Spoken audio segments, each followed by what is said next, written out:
दोस्तों, आज मैं आपको बताऊंगी खेती की एक और विधि के बारे में। जी हाँ, ये है खेती की अग्निहोत्र विधि। इसमें हवन के द्वारा फसलों को थेरेपी दी जाती है। दोस्तों, हवन से तो आप सभी वाकिफ है ना। घर को शुद्ध करना हो तो हमारे यहाँ पर हवन करने की प्रथा है। अगर खेतों को शुद्ध करना हो तो भी हम हवन ही करते हैं। यहाँ तक कि प्राचीन काल से ही हमारे देश में बीमारियों को दूर करने के लिए भी अनेक हवन और यज्ञ करवाए जाते रहे हैं। पता है दोस्तों, आज इस पर अनेक देशों में रिसर्च भी चल रही है और इसके बेहद आश्चर्यजनक परिणाम सामने आ रहे हैं। तो दोस्तों, होमा विधि से खेती करना भी उसी का एक हिस्सा है और यहाँ तक कि दुनिया भर के करीब 80 देशों में आज होमा थेरेपी से खेती की जा रही है। हमारे देश में भी उत्तराखंड, मध्य प्रदेश और महाराष्ट्र में अग्निहोत्र विधि से खेती की जा रही है। इसीलिए आज हम आपको मिलवा रहे हैं होमा थेरेपी से खेती करने वाले किसान अभय मुतालिक देसाई जी से। ये कर्नाटक के बेलगाम के रहने वाले हैं। बहुत शॉर्टकट हम इसमें काम कर सकते हैं, जिससे आपका जमीन सुधार सकते हैं, ज्यादा पैदावार ले सकते हैं, कम पानी उपयोग कर सकते हैं। एक्चुअली मैं केमिकल इंजीनियर हूँ, तो बहुत लोग मुझे पूछते हैं कि आप केमिकल इंजीनियर रह के भी आप जैविक खेती क्यों कर रहे हैं।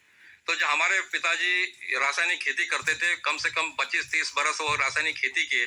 पानी का इतना हमारा मुश्किलें आ गए, लेबर का मुश्किल आ गए, खर्च इतना बढ़ गया, पूरा हमारा खेती दिवाला निकाला था। लेकिन इसके हिसाब से जब हम जैविक खेती में टर्न आउट हो गए, इसमें जब आ गए, तो आज हम बहुत कम पानी, बहुत कम लेबर और बहुत कम खर्चा में अच्छा उत्पादन ले रहे हैं। दोस्तों, होमा थेरेपी से खेती करने के लिए आपको कुछ खास चीजों की जरूरत पड़ती है, जैसे देसी गाय के गोबर से बने हुए उपले और देसी गाय का ही घी की इसमें जरूरत पड़ती है। इसमें अक्षत यानी चावल की आवश्यकता होती है, लेकिन हाँ, ये ध्यान रखें कि ये चावल अनपॉलिश्ड होने चाहिए। दोस्तों, खेती की ये विधि बेहद फायदेमंद है। यहाँ तक कि अगर किसी इलाके में फसलों में महामारी फैल रही है, तो हवन करके महामारी को दूर किया जा सकता है। बहुत ही आसान तरीके से हम ये जैविक खेती कर रहे हैं या होमा फार्मिंग कर रहे हैं।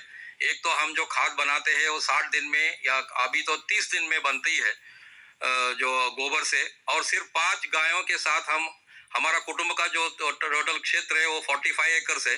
मेरा खुद का 15 एकड़ है।